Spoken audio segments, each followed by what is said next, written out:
ফেডারেশনের আন্তরিকতা আছে এবং নতুন খেলোয়াড় তুলে আনার ব্যাপারে, প্রতিভা অন্বেষণের ব্যাপারে এবং এই যে একটা নিরবিচ্ছিন্ন সরবরাহ নিশ্চিত করার প্রয়োজনে কোনো গ্যাপ যাতে তৈরি না হয়, এই বিষয়গুলি আমাদের খুব ভালো লাগছে। তারা এই ইস্যুতে দেখলাম বেশ সফল এবং বেশ সক্রিয় এবং আশা করি প্লেয়ার অন্বেষণে, খেলোয়াড় অন্বেষণে, পরবর্তী জাতীয় দল গঠনে তাদের এই সক্রিয় ভূমিকা আরও সক্রিয় থাকবে এবং ভালো খেলোয়াড় সন্ধানে তাদের এই কার্যক্রম অব্যাহত থাকবে, তারা সফল হবে।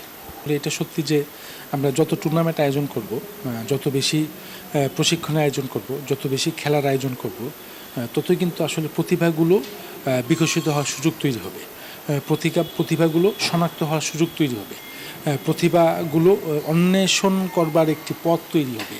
তো স্বাভাবিকভাবেই আজকে সার্ভিসেস লিগ জুনিয়র যেটি উদ্বোধন হলো, সার্ভিসেস টিমগুলো অংশ নিচ্ছে এবং আপনারা জানেন যে সার্ভিসেস টিমগুলো আসলে আমাদের প্রতিটি ফেডারেশনেরই তারা আসলে মূল একটা প্রাণ।